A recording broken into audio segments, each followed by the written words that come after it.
동물성 식품에서 냄새 성분들이 어떤 것이 있느냐? 자, 동물성 식품에 주로 육류, 어류, 자, 여기에 단백질, 아미노산, 기타 질소화합물들이 분해됩니다. 결국 질소화합물이 분해되면 최종적으로 휘발성의 아민류가 생성됩니다. 아민류. 그 다음 우유 유제품에서 분해돼 가지고 나온 지방산과 카보닐 화합물. 자, 우유 유제품에서는 주로 지방산과 카보닐 화합물이 주된 냄새 성분입니다. 첫째, 피페리딘이라는 민물고기 비린내 성분입니다. 민물고기 비린내 성분. 자, 어떻게 만들어지느냐?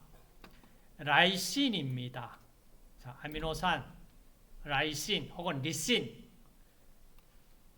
자, 이것이 탈탄산 반응 일어나고 카다베린이 됩니다. 카다베린. 그리고 나서 자, 아민기 암모니아가 떨어져 나가면서 자, 이렇게 고리화합물에 피페리딘이 만들어지고, 자, 이게 주 성분이고, 그 다음 또 어떤 이제 성분들 만들어지느냐, 뭐 이렇게 해서 우리가 델타 아미노 발레르산, 자, 아르기닌, 아미노산 아르기닌에서 자, 이렇게 델타 아미노 발레르산 만들어지면 이것도 냄새가 지독합니다. 그 다음 델타 아미노 발레르 알데하이드도 마찬가지 냄새. 자, 카다베린에서 또 만들어지고 알기닌에서도 만들어집니다. 자, 피페리딘과 델타 아미노 발레르산, 델타 아미노 발레르 알데하이드. 자, 이것이 주로 민물고기 냄새 성분의 주성분들입니다. 주성분들이에요. 그 다음 바다 고기의 비린내는 민물고기와는 조금 달라요. 자, 상어, 가오리, 홍어와 같은 바다에 사는 연골을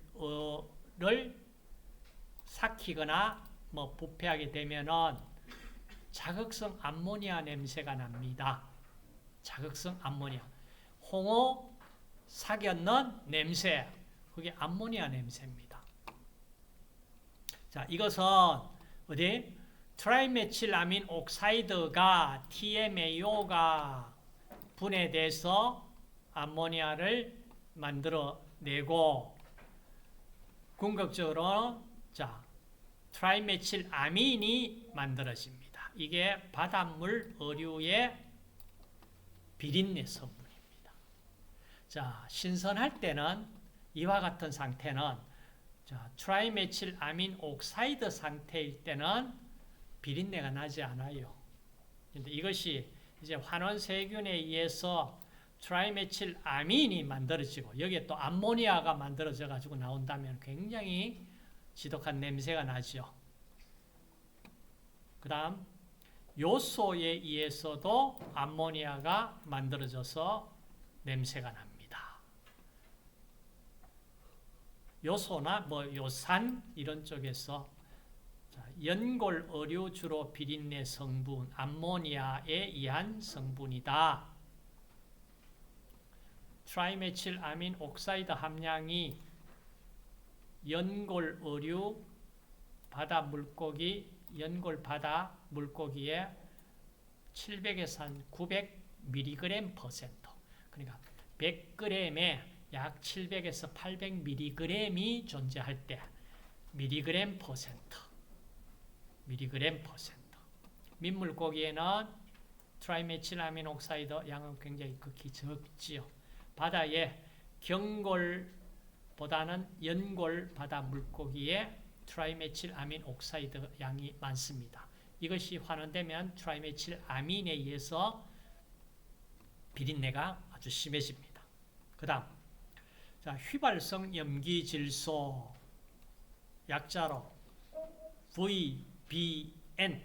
자, 이렇게 약자로 휘발성 염기질소. 다시 말해서 휘발되어 나오는 질소, 염기질소 양을 구합니다. 자, 단백질 식품이 부패하면은 아미노산, 암모니아, 아민 등으로 분해돼 가지고 이제 휘발성 염기성 질소가 나올 거 아니에요. 자, 그걸 값을 구하면은 부패 정도를 판단할 수가 있어요. 자, 어육류 초기 부패 기준이 30에서 40mg%입니다. 30에서 40mg% 휘발성 염기질소 양이 30에서 40mg% 이상이 된다면 이게 초기 상태, 지금 부패 상태에 들어왔다. 이제 이렇게 보는 거예요. 자, 일반적으로 신선한 어육에서는 어느 정도 나오냐 하면 휘발성 염기질소가 5에서 한 10mg 정도밖에 나오지 않아요. 그래서 한 25mg%까지는 보통 한 신선도를 가지고 있다라고 판단을 하고요. 만약에 30-40% 이상 나온다. 그럼 이게 초기 부패이다. 이 말입니다. 초기 부패 상태이다. 자, 이 정도 되면은 아주 비린내가 강하게 나타납니다. 그 다음 상어고기와 같이 자체 요소 함량이 높은 식품에서는 이 VBN 값을 적용을 하지 못한다. 적용하지 마라. 왜냐하면 이 자체 요소에 의해서도 휘발성 염기질소가 값이 포함이 돼서 나오니까. 그 다음 요소 부패균이 마이크로플로라 중에 있을 때 암모니아가 생성되기 때문에, 다시 말해서 요소 부패균이 있다면은 이거는 나중에 휘발성 염기질소 값으로 바로 그 값이 나타납니다. 그런데 상어고기는 자체가 요소 함량이 높아가지고 이거 30에서 40mg% 이상 나왔다 그런다고 해서 초기 부패 상태라고 판정을 하면 안 된다 이 말이에요. 상어고기에는. 그 다음 히스타민이 생성되어 있는 양을 구하면은 히스타민 히스티딘이 탈탄산 반응에 의해서 히스타민이 만들어져 버립니다. 자, 일본에서는 어육에 100g 중에 400에서 1000mg%가 나온다면 식중독 일으키는 수준이다. 식중독 일으키는 수준이다. 그래서 히스타민 이거 많이 나오면 안 돼. 자, 그래서 왜? 알레르기성 식중독 원인 물질이기 때문에. 앞쪽에서는 VBN 값 함량으로서 나타나지 않아요. 자, 히스티딘이 어떻게 히스타민이 만들어지냐? 자, 이겁니다. 모르가넬라 모르가니에 의해 가지고 히스티딘이 히스타민으로 바뀌어 버립니다. 자, 모르가넬라 모르가니 기억 좀 하시고, 그 다음 트립토판이 분해돼 가지고, 자, 트립토판이 인돌, 에치라민 거쳐서 인돌, 최종 인돌이 생성된다.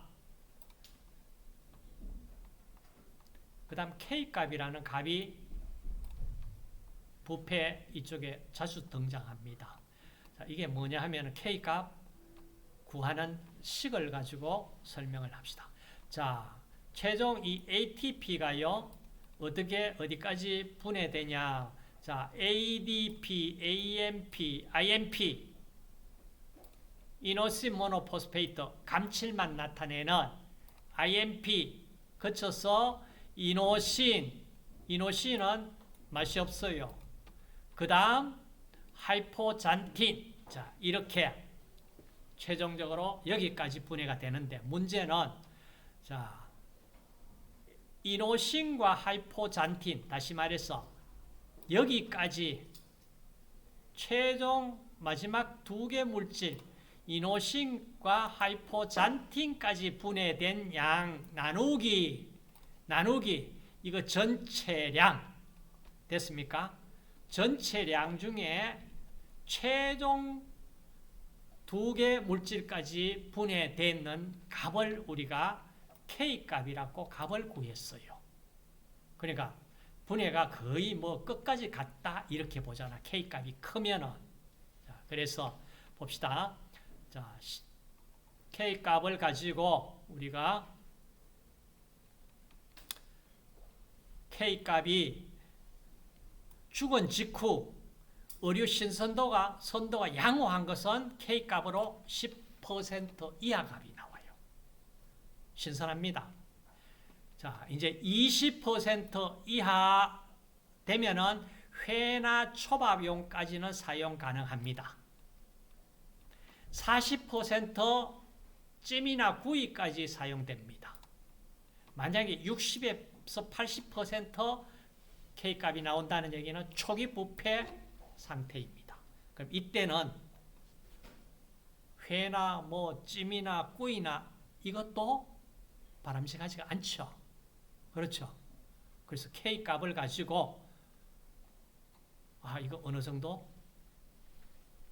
신선한지를 판단을 할 수 있다. 그 다음 pH값 가지고 자, pH값 일반적으로 탄수화물이 많은 식품은 미생물 정식으로 유기상이 생성되므로 pH가 저하되나 다시 말해서 유기상이 아니고 유기산 그러니까 탄수화물 최종적으로 뭐 분해돼 가지고 유산 이런 산성 물질을 만들어 주면은 pH가 다운됩니다. 자, 그 얘기예요. 그다음 조개류, 연체류, 달걀 등은 예외이다. 자, pH 값을 가지고 신선한지 못한지를 우리가 판정을 좀 하는데 사용을 할 수 있다면 얼마나 좋겠나. 왜? pH 값 구하는 거는 금방 pH 메타 가지고 아주 빠른 시간 내에 값을 구할 수가 있잖아. 뭐 한 2, 3분 내에 뭐 길어도 한 10분 이내에 pH 값을 구할 수 있어요. 그래서 자, 신선한 식육은 pH 7.4 정도입니다. 그런데 이제 이게 산성 쪽으로 저하되어 내려갑니다. pH 5.4에서 5.5로 pH가 다운됩니다. 자, 왜 다운될까? 이유가 있습니다. 그리고 나서 이제 숙성이 되면은 pH가 6에서 6.2로 정도로 올라갑니다. 올라가서 이제 초기 부패 상태로 접어들어서 계속 부패가 일어나면은 어떻게 될까? pH 계속 올라갑니다. 어디까지? 끝까지 올라가는 건 아니고, 자, pH가 신선한 육류는 pH 7.4에서 pH 약 5.4, 5.5까지 내려갔다가 다시 pH가 올라갑니다. pH 6, 6.2 정도 될 때 이제 초기 부패 상태라고 봅니다. 초기 부패 상태.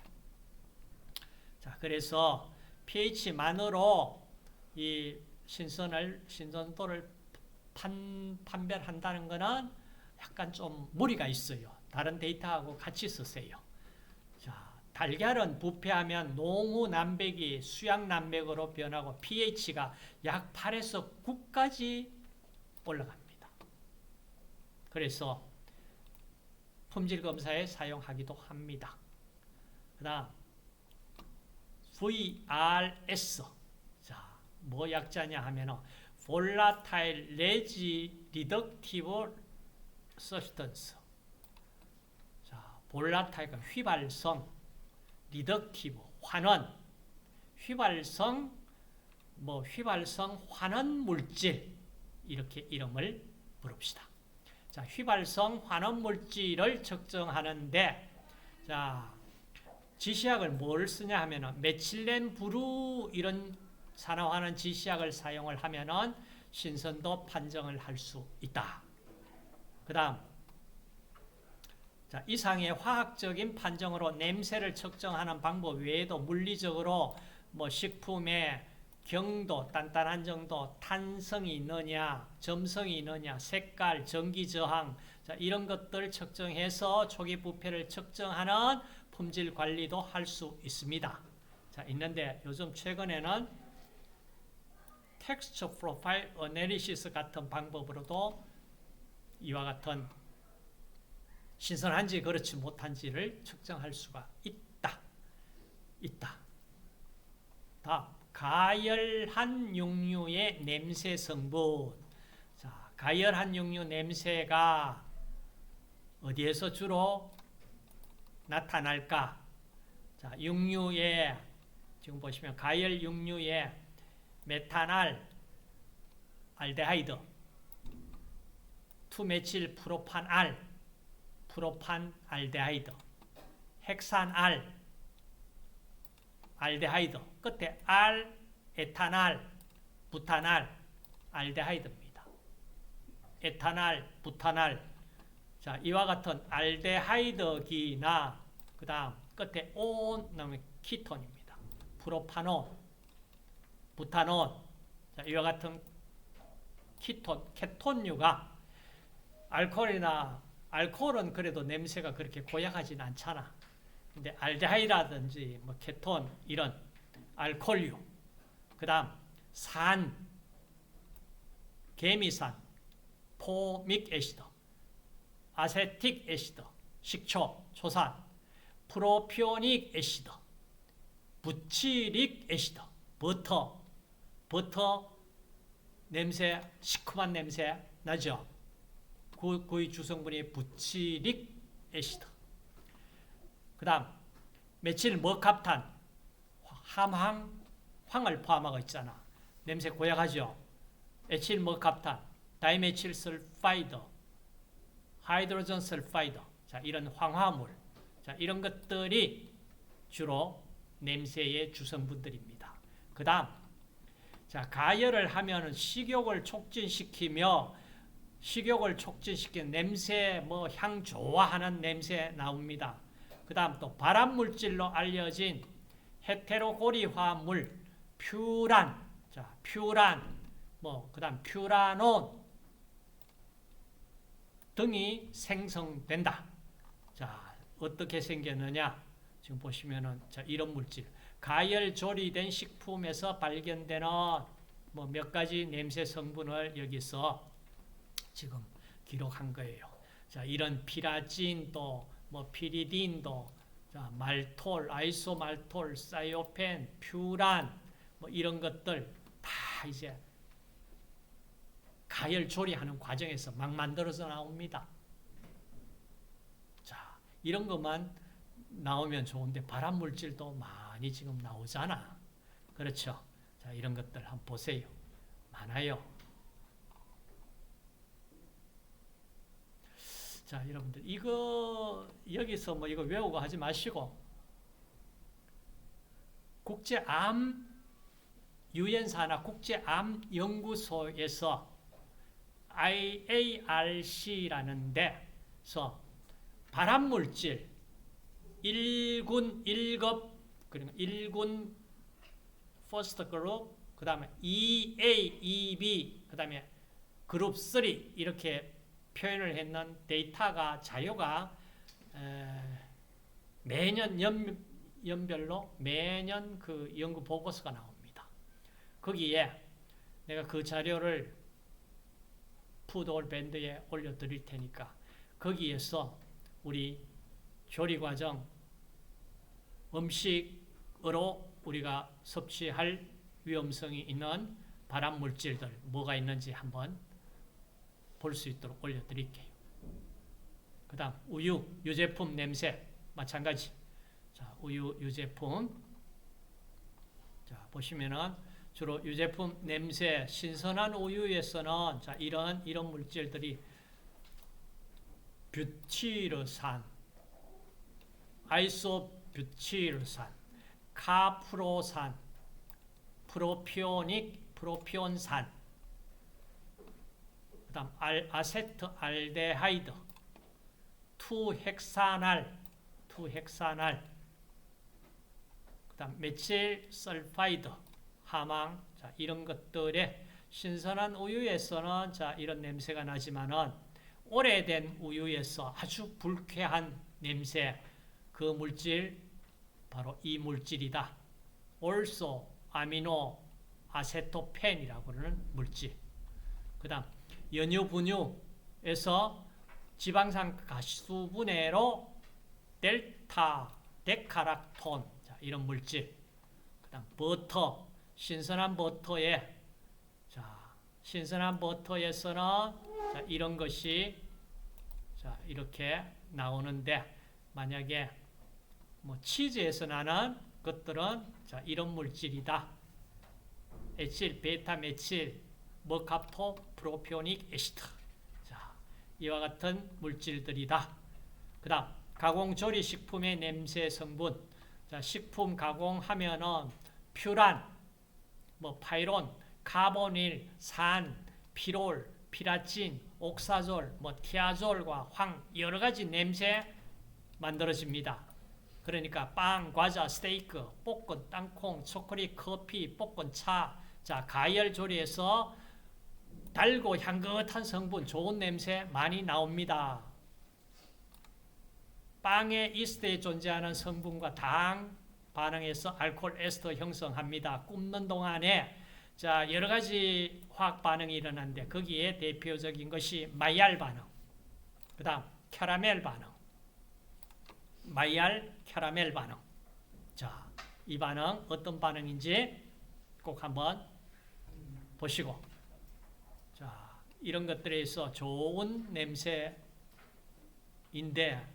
그 속에 좋은 냄새가 만들어지는 게 아니다. 문제는 이제 그게 문제입니다.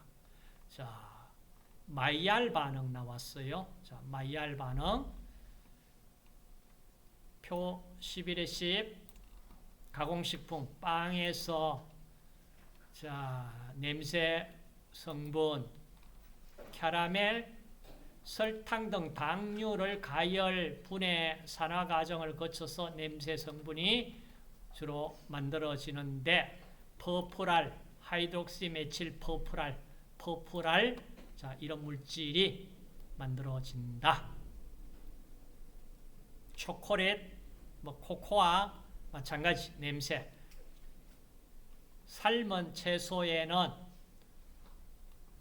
주로 포말데하이드, 아세트알데하이드, 다이메칠설파이드, 메칠 머캅탄, 프로필 머캅탄, 황화수소, 자, 이런 것들이 삶을 때, 채소 삶을 때 나오는 냄새 성분이다.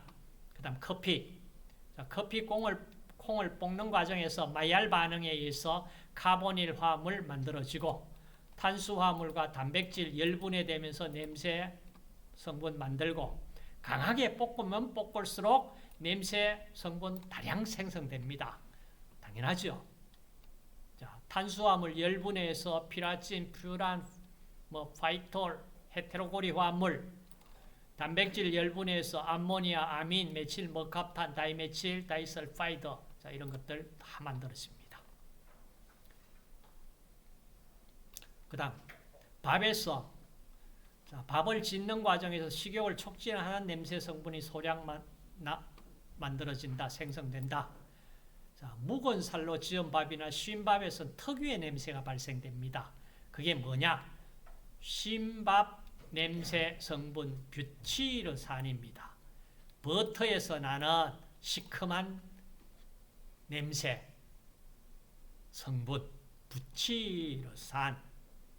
그 다음 묵은 살에서 냄새 성분 노말 카프로알데하이드가 주성분입니다. 그 다음 밥 짓는 과정에서 아세트알데하이드, 아세톤, 암모니아, 황화수소 이런 것들 냄새 성분으로 나옵니다. 그 다음 훈연, 발효. 자, 발효됐을 때 연기로서 햄, 소세지 등 훈연향으로 카보닐 화합물, 유기산유, 페놀유, 자, 이런 것들 발효 과정에서 여러 가지 자, 냄새 성분 나옵니다. 그 다음 부패치 앞쪽에서 봤습니다. 어육류 부패에 메칠 머캅탄, 암모니아, 황화수소, 인돌, 스카톨, CO2. CO2는 이산화탄소는 부패 냄새, 이산화탄소 자체는 냄새는 없습니다. 그렇지만 부패에서 나온다. 자, 이산화탄소는 제거하고 냄새 성분은 아니다.